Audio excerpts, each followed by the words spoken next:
Thank you for tuning in to N24, 105.2 FM, broadcasting from our main studios in Macau. And these are your news headlines.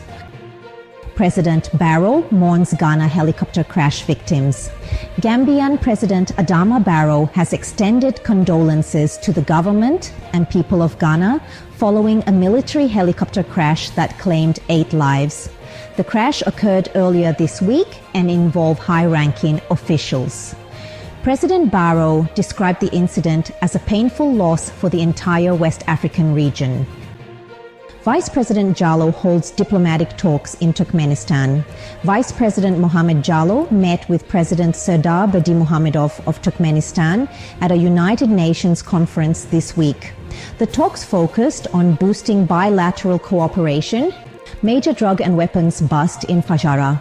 The Gambia's Drug Law Enforcement Agency has arrested 3 foreign nationals, 2 from Guinea-Bissau and 1 from India, following a major raid in Fajara.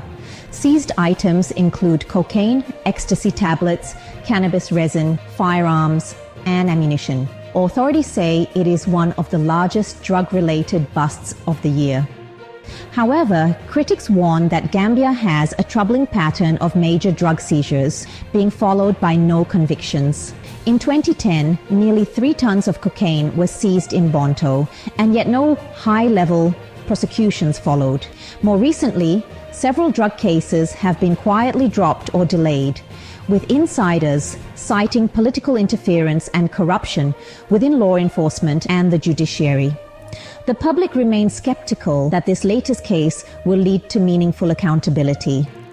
Despite the high volume of narcotics seized and multiple arrests, the Gambia has consistently failed to prosecute the major players behind these smuggling operations. Critics say the justice system lacks the capacity and political will to pursue top-tier traffickers. Observers and former officials have pointed to widespread corruption and complicity at the highest levels of government as key reasons behind the failures. During the Yahya Jammeh era, senior officials and security personnel were frequently accused of being involved in or turning a blind eye to drug trafficking. This compromised environment made it difficult to conduct thorough investigations or hold influential figures accountable. 29 Gambian schools have received advanced science and technical equipment worth $2 million. The Ministry of Basic Education handed over the materials during a ceremony in Kanifing aimed at strengthening science, technology, and innovation across senior and upper basic schools.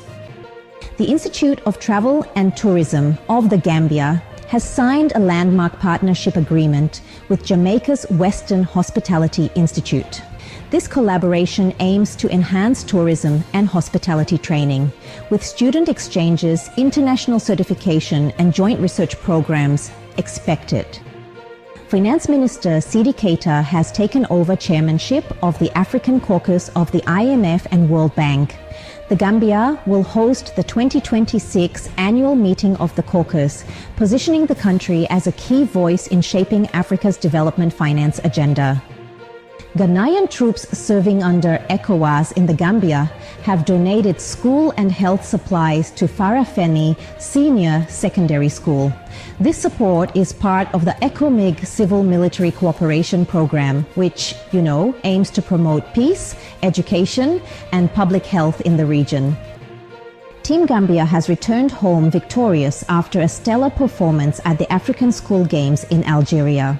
The young athletes collected 12 medals, 3 gold, 5 silver, and 4 bronze, marking one of the country's best international showings in school sports history. In a heartwarming story from Noaro Tukulo, a young woman who once studied under candlelight is now leading solar energy initiatives across rural Gambia. With support from UNDP, she trains other women and youths, promoting clean energy and economic empowerment.